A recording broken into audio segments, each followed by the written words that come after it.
chérie. Alléluia. Alors, vous savez, quand on dit je vais parler sur l'amour, il y a des gens qui disent oh ben, c'est un peu cucu comme sujet. Je ne sais pas si vous avez cette expression. Vous savez, comme si c'était faible l'amour. On a déjà entendu des enseignements sur l'amour.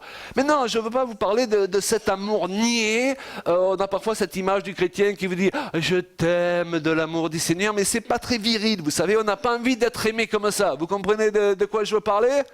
Moi, je veux vous parler de l'amour qui est la nature de Dieu. C'est puissant l'amour. Les démons, ils craignent l'amour.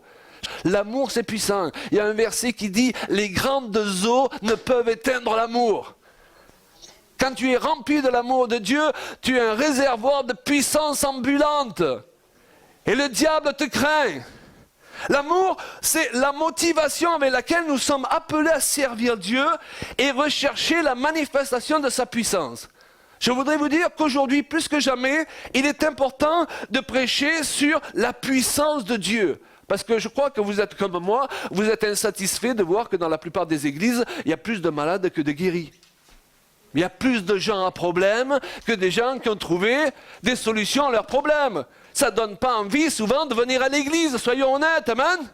Mais quand la puissance de Dieu commence à se manifester pour donner des réponses à des situations qui ne peuvent avoir de réponse humaine, la gloire de Dieu est manifestée et les gens, ils ont envie de venir. Donc, on ne va pas amener les gens à l'église dans ces temps simplement par des beaux discours, loin de là, mais en manifestant la puissance de Dieu. Maintenant, nous devons réaliser qu'on peut désirer manifester cette puissance avec les mauvaises motivations. La Bible dit, je peux avoir la foi pour déplacer des montagnes, et si je n'ai pas l'amour, je ne suis rien. Wow! Vous vous rendez compte? L'affirmation, je ne suis rien. Ça fait plus de 30 ans qu'on est dans le ministère avec mon épouse, mais je sais qu'à une époque, je me suis regardé dans la glace, et je me suis dit, je ne veux pas prêcher un message devant les gens, et vivre autre chose à la maison. Je n'ai pas envie d'être bidon. Je n'ai pas envie de faire partie de ces serviteurs de Dieu à qui le Seigneur dira un jour, vous avez prophétisé en mon nom, vous avez chassé les démons, mais je ne vous connais pas. Qui t'es, toi? Ah ben, je croyais que j'étais connu avec tout ce que je faisais. Oui, mais à la maison, dans ton rapport avec les autres, tu avais un sale caractère. Tu étais désagréable à vivre. Et certains, même des personnes qui ont été puissamment utilisées par Dieu, ont commencé glorieusement et ont mal fini. Parce qu'elles n'ont pas permis au Saint-Esprit de travailler leur caractère. Vouloir servir Dieu est une chose, avoir un appel est une chose, être loin est une chose, mais si nous n'avons pas le caractère qui est développé pour pouvoir assumer cette onction, elle va nous détruire. L'onction, c'est comme l'électricité. L'électricité, cet amomini nous permet d'avoir de la lumière, me permet de parler dans le micro, alléluia, nous permet de jouer de la guitare. Et bon, maintenant, si je mets les deux doigts dans la prise, je vais m'illuminer. Vous allez dire, quelle onction le frère Payan cet après-midi. Ça sera peut-être ma meilleure réunion, mais ça sera la dernière. Vous garderez un bon souvenir. Ok? Mais c'est la même puissance qui nous permet de parler dans le micro qui m'aura tué. C'est ce qui se passe avec beaucoup. Ok?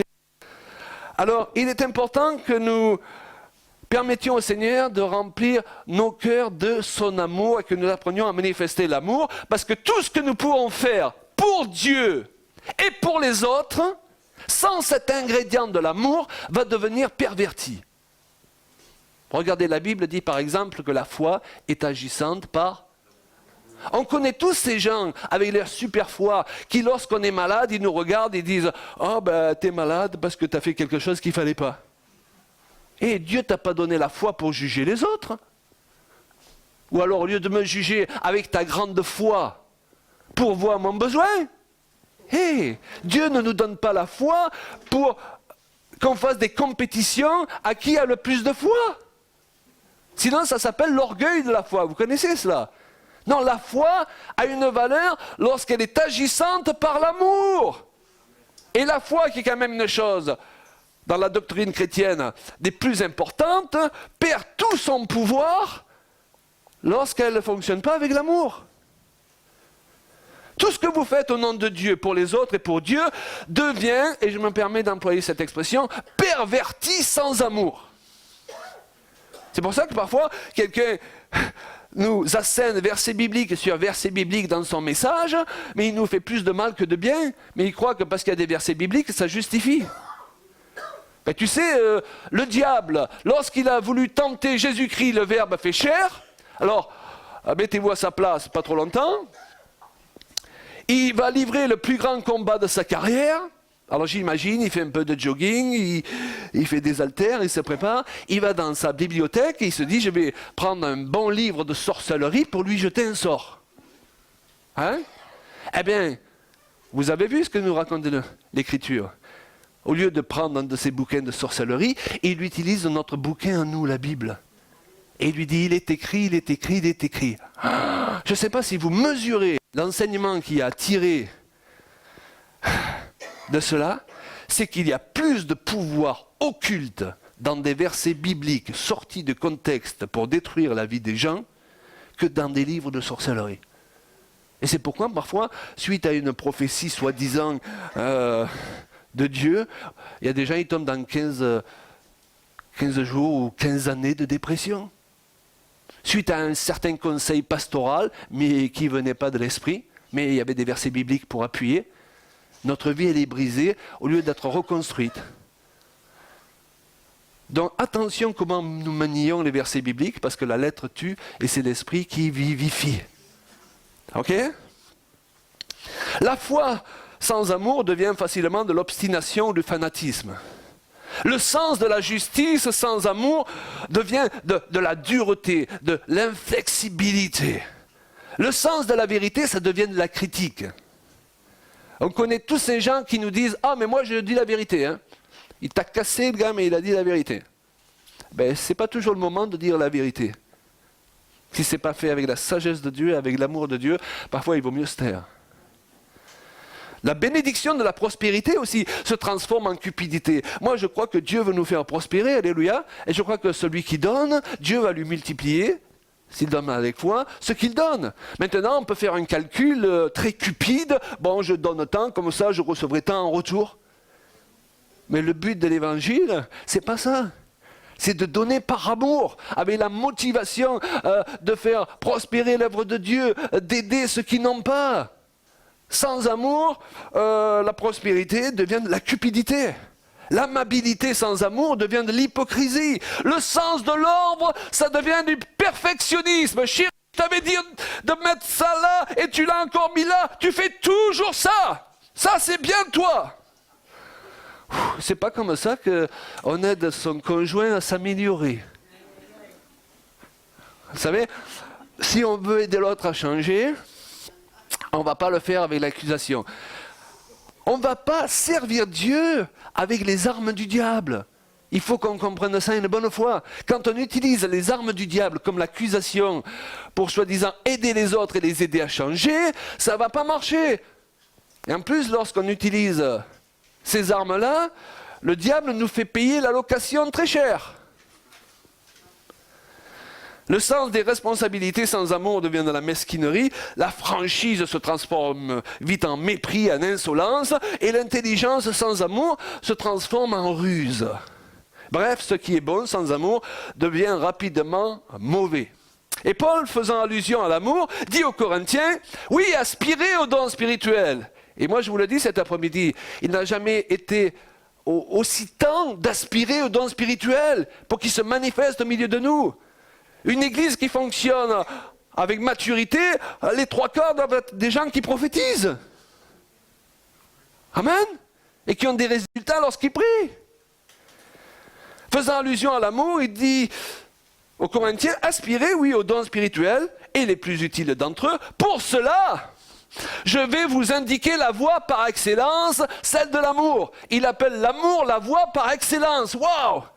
Et il est en train de expliquer que si nous voulons être efficaces dans la puissance ou dans la manifestation de la puissance de Dieu, il est important que nous marchions sur la voie par excellence.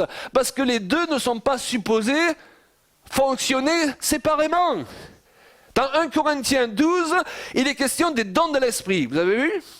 Dans 1 Corinthiens 14, il est question de l'exercice des ministères et des dons de l'Esprit dans l'Église. Et entre 1 Corinthiens 12 et 1 Corinthiens 14, on va voir si vous suivez, il y a... Ouais! Alors, pourquoi est-ce que ce chapitre 1 Corinthiens 13 sur l'amour se trouve placé là?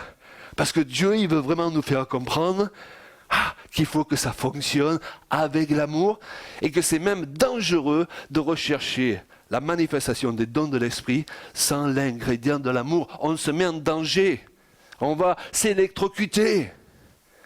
Donc l'idée n'est pas de chercher les dons pour les dons, ou la puissance pour la puissance, ou pour se montrer. Et parfois, vous pouvez être étonné toutes les motivations que peuvent avoir les gens pour rechercher à prophétiser ou exercer les dons ou prier pour les malades. Sauf celle de l'amour. On est parfois très étonné de ce qu'il y a dans le cœur de l'homme. Dans l'Épître aux Corinthiens, nous nous rendons compte que le Seigneur, à travers l'apôtre Paul, il prend le temps de faire toute une définition de ce qu'est l'amour, parce qu'il veut qu'on comprenne bien. Vous savez, beaucoup de personnes sont parties aux extrémités de la terre pour dire aux Africains et aux Indiens que Jésus les aimait. Ils ont oublié de le dire à leurs femmes et à leurs enfants. Aujourd'hui, je crois qu'on ne va pas pouvoir s'en sortir si on n'a pas nos priorités à la bonne place.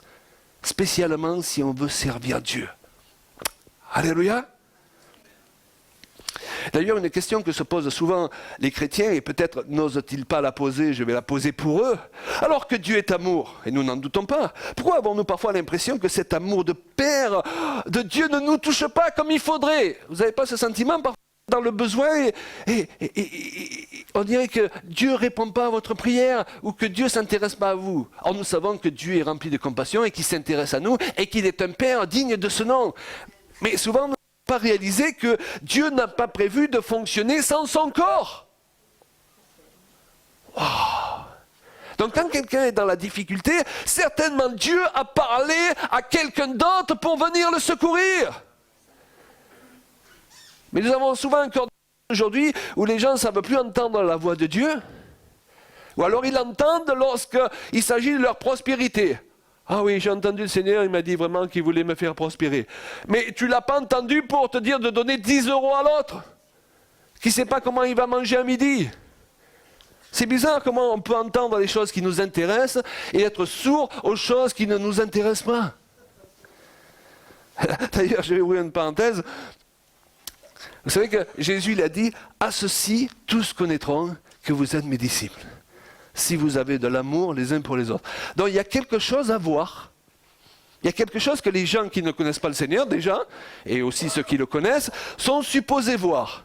Maintenant, je voudrais vous dire que, je sais pas, dans cette société, il y a des tas de gens qui ne viennent pas dans nos églises, même qui ne croient pas en Dieu. Ce sont des bons parents, ce sont des bons maris, ce sont des bonnes épouses.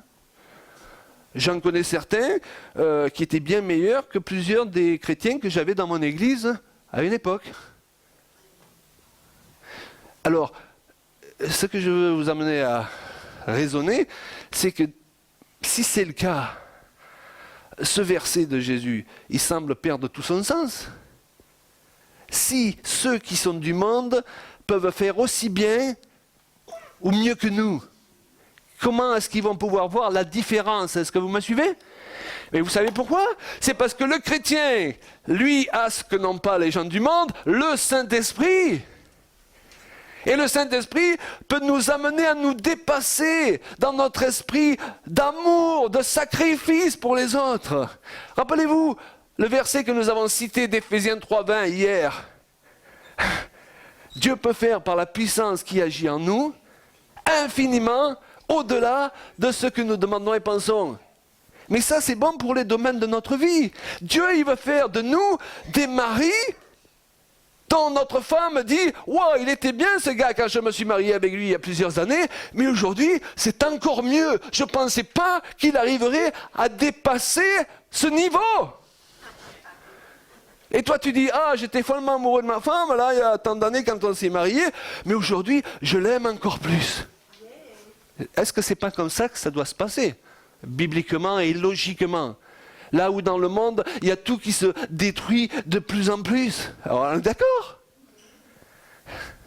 C'est-à-dire que Dieu veut que tu sois un mari, Éphésiens 3:20. Ta vocation, c'est d'être une femme, Éphésiens 3:20. Des parents, Éphésiens 3:20. Tes enfants disent, waouh, papa, depuis qu'il sert Dieu, au lieu que j'ai droit à tous les restes auxquels ont été habitués beaucoup d'enfants de pasteurs, j'ai le meilleur. Moi, j'ai toujours voulu qu'on leur achète le meilleur, nos enfants, pour qu'ils sachent que le fait que leurs parents servent Dieu n'était pas un handicap pour eux, mais c'était un plus, pour pouvoir leur prouver que le Dieu qu'on sert, il les aime. Alléluia. Des parents, Éphésiens 3:20. Des enfants, Éphésiens 3:20. Un pasteur, Éphésiens 3:20. Dont on puisse se dire, wow, le gars, on lui a fait confiance, mais on ne le regrette pas. Après toutes ces années, il n'a pas essayé de nous manipuler. Son esprit de sacrifice nous a aidés à trouver notre appel, notre ministère. Waouh! Et puis une congrégation, Éphésiens 3:20 aussi. Dans les pasteurs puissent se dire, waouh, je suis béni quand même de voir ces gens-là. Au lieu de dire, waouh, ça fait 20 ans que je les traîne. Ça vous parle cet après-midi? Est-ce que vous voulez saisir cette vocation Éphésiens 3:20 pour votre vie? Et ne pensez pas que j'extrapole ou que j'exagère. C'est dans la Bible. Éphésiens 3:20. À celui qui peut faire par la puissance qui agit en nous, dont ça va couler de toi, infiniment au-delà de ce que nous demandons et pensons. Alléluia. Alors je suis sûr qu'on ne goûte pas la manifestation de l'amour de Dieu aussi souvent qu'on le devrait. Pour la raison suivante qui doit tous nous interpeller, Christ est la tête dont nous sommes les membres. Oui. Donc, si la Bible dit cela, c'est parce que Christ et son Église, ça fonctionne comme la tête d'un corps et les membres de ce corps. Alors qu'est-ce qu'elle fait la tête? Elle donne des impulsions au corps. Mais vous voyez, lorsque quelqu'un est handicapé, des membres, même lorsque la tête donne les impulsions, les membres ne peuvent pas suivre. Et je crois qu'aujourd'hui, le corps de Christ, il est handicapé, spécialement dans les milieux francophones. Et qu'avant de vouloir guérir les nations, il faut qu'il se guérisse lui-même. Et qu'il paraisse des ministères aujourd'hui qui vont aider d'abord le corps à se guérir. Souvent, nous voulons amener aux gens ce que nous ne vivons pas nous-mêmes. Et les gens, ils nous voient venir de loin. Et ils ne nous prennent pas au sérieux. Parce que ce qu'ils veulent, eux, c'est que ça marque la différence entre celui qui sert Dieu, comme dit Malachie, et celui qui ne le sert pas. Ils veulent voir des chrétiens, Éphésiens 3:20. Alors je ne sais pas pour vous, mais moi c'est mon objectif, Éphésiens 3:20. Vivre avec ma femme, Éphésiens 3:20. Alléluia. Vivre avec mes enfants, Éphésiens 3:20. Vivre dans le ministère, Éphésiens 3:20. Wouh! Alléluia. Donc beaucoup de choses n'arrivent pas, beaucoup de manifestations de l'amour de Dieu ne nous sont pas manifestées au bon moment, non pas parce que la tête n'a pas donné l'impulsion, mais parce que le corps ne fonctionne pas comme il devrait fonctionner. Est-ce que vous réalisez maintenant? Dieu ne veut pas vous abandonner. Simplement, Dieu est limité par son corps sur cette terre. La puissance du Saint-Esprit, qui est supposée accomplir la volonté du Père, qui est de répandre son amour, agit à travers des hommes, les membres du corps de Christ. Un autre verset nous dit d'ailleurs d'offrir nos membres à Dieu comme des instruments de justice. Nous voulons que la justice de Dieu soit manifestée, elle veut se manifester à travers nous. Alors ça, c'est une bonne prière à faire. Seigneur, utilise mes membres comme des instruments de justice. Permets-moi de rencontrer des personnes pour qui je vais être ton miracle. Devenez le miracle de Dieu pour quelqu'un. Waouh! Parfois on dit, allez Seigneur, fais ton miracle, réponds à ma prière. Et Dieu dit, oui j'y réponds, mais je vais y répondre à travers toi. Ah non mais Seigneur, c'est pas ça que je voulais. C'est que tu le fasses sans moi. Mais ça ne marche pas comme ça, parce qu'aujourd'hui nous sommes le corps de Christ, et donc Christ est la tête. Nous avons la mission, avant tout autre, de manifester de la part de Dieu son amour. Et il faudrait changer notre manière de voir classique et qui voudrait que Dieu fasse de toute façon ce qu'il voudra avec ou sans nous. Nous avons besoin de Dieu, nous sommes d'accord? Et ce qu'on ne sait pas toujours, c'est que Dieu a besoin de nous. Pour que le diable puisse agir sur cette terre, pour que les démons puissent agir, ils ont besoin d'un corps. On est d'accord? Donc lorsqu'ils trouvent une personne qui s'ouvre à leur proposition de méchanceté, ils rentrent dans cette personne pour pouvoir agir dans ce monde physique, eux qui n'ont pas de corps physique, à travers cette personne. Eh bien, ça fonctionne exactement de la même façon avec le Saint-Esprit. Dieu a besoin de personnes physiques à travers lesquelles son esprit va pouvoir s'exprimer. Alléluia. Il y a quelque temps, nous étions à l'île de la Réunion. Nous y avons donné pas mal d'enseignements. Et puis, lors d'un repas, dans une conversation, ma femme elle a juste dit, tiens, un de ces jours, j'aimerais faire un tour d'hélicoptère et survoler la Réunion. Voilà. Donc maintenant, il faut savoir que c'est pour 2 personnes, c'est 500 € la demi-heure. Hein. Bon, on s'est dit qu'on n'allait pas, on allait attendre avant d'investir dans ce domaine-là. Eh bien, le lendemain, ou le soir même d'ailleurs, plus précisément, on reçoit un coup de fil d'une personne, un frère, qui était là à table avec son épouse et qui avait été béni dans les réunions et qui nous dit, eh bien voilà, vous allez à tel endroit, demain, l'hélicoptère est déjà payé, vous n'avez plus qu'à monter dedans. Wow. Qu'est-ce que je veux dire? J'ai remercié le frère, j'ai été touché par son attitude, mais j'ai remercié Papa Dieu. C'était un signe que Papa Dieu s'occupait de nous. En pleine tournée, on avait des réunions tous les jours. Papa Dieu nous payait un tour d'hélicoptère. Alors, je ne dis pas ça pour que vous me payiez un tour d'hélicoptère au-dessus de Toulouse. Ok? Mais ces gens étaient tout heureux en nous précisant qu'ils sentaient vraiment qu'ils étaient conduits par le Seigneur. Vous savez, ça fait plaisir lorsque des gens vous font une offrande avec l'idée qu'ils sont plus bénis en vous la faisant, ok, que vous en la recevant. C'est autre chose que ces gens qui vous donnent comme si vous faisiez l'aumône, vous savez. Waouh! Parce que la Bible dit, il y a plus de plaisir à donner qu'à recevoir. C'est pas beau de faire un chèque là à quelqu'un qui est dans les ennuis, il ne sait pas comment il va s'en sortir, et tu es là, tu peux lui faire un chèque. Et tu mets 3 0. Alléluia. Bon, il faut mettre un chiffre devant quand même aussi. Ok? Il y a un autre endroit, en France aussi, où quand nous allons exercer le ministère, il y a une personne qui travaille dans un institut de massage et elle nous a dit un jour, écoutez, moi j'ai pas d'argent, ce que je peux faire, c'est mon métier, je vous propose un massage. Un massage tout à fait sain, ok? Waouh! Et on est un à côté de l'autre, il n'y a pas de problème. Ouais, elle n'avait rien à donner, mais elle a fait avec ce qu'elle avait, au lieu de rien faire. Amen? Bien, vous voulez savoir, cette personne, elle a touché un héritage au bout de 6 mois. Dieu l'a bénie. Elle a donné ce qu'elle avait au lieu de rien faire. Et Dieu l'a bénie. Alors, je ne dis pas ça pour que vous me fassiez un massage. Alléluia. Mais quand je vois ça, je dis, merci papa. Waouh, hein? Pourquoi cette personne, elle glorifie le nom de Dieu. Elle est le miracle de Dieu pour moi. Vous n'avez pas envie qu'à cause de vous, le nom de Papa Dieu soit glorifié, parce que vous êtes de sa part le miracle pour quelqu'un d'autre. Donc nous avons tendance à dire aux gens, je prierai pour toi, hein, on est d'accord, pour ton miracle. Mais non, demande à Dieu comment tu peux être ce miracle concrètement. Alléluia. Est-ce qu'on peut lever nos mains? Merci Jésus. Allez, on reçoit cette parole aujourd'hui. On la laisse pénétrer en nous. Mais on veut surtout qu'elle produise un fruit. On ne veut pas dire, tiens, on a eu une réunion de plus, ok? On veut dire, cette réunion, je m'en souviens. Vous pouvez oublier Claude et Julia, c'est pas grave. Mais je m'en souviens à cause de la parole que j'ai reçue. Et à cause de ce qu'elle a produit dans ma vie, peut-être dans mon couple, peut-être dans mes émotions, dans mon identité, dans ma relation avec les autres. Au nom de Jésus.